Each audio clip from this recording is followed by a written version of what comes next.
Programang ito ay rated SPG. Striktong patnubay at gabay ng magulang ang kailangan. Maaaring may masiselang tema, lengguwahe, karahasan, sexual, horror o droga na hindi angkop sa mga bata.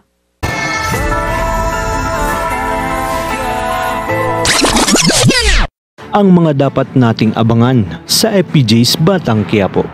Talaga nga namang mapaglaro ang tadhana dahil sa muling pagkukrus ng mga langdas ng mag-amang Tanggol at Ramon sa tulong na rin ni Mokang. Matapos nang sabihin ni Ramon kay General na kinakailangan niyang makipagkita dito, ay agad niyang iutos kay Severino na maghanda dahil dadalaw sila sa club at para na rin makapag-relax.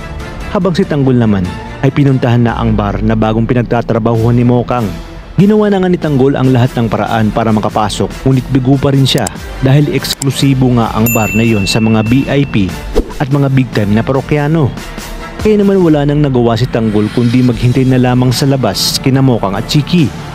At habang naghihintay si Tanggol sa gilid ng bar ay hindi naman inaasahan ang pagdating ni Ramon kasama si Severino. Magugulat si Tanggol dahil parang pamilyar ang mukha ni Ramon.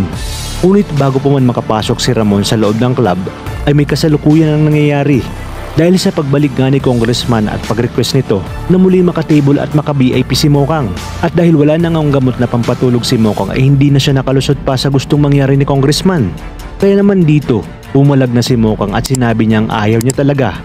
Sinabi ni Congressman na wag nang magpakipot pa itong si Mokang, kaya naman pinilit ni Mokang na makalabas ng kwarto.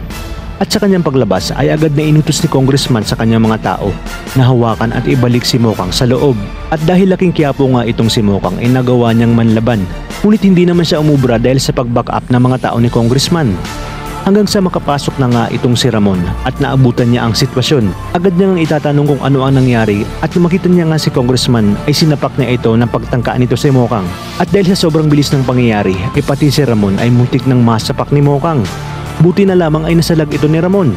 Kung kaya't magugulat si Ramon dahil maaalala niya ang mukha ni Mokang na kanila ngang nakaengkwentro sa hotel na siya rin kasama ng pinaghihinalaan niyang anak na si Tanggol na may dala nga ng kanyang briefcase.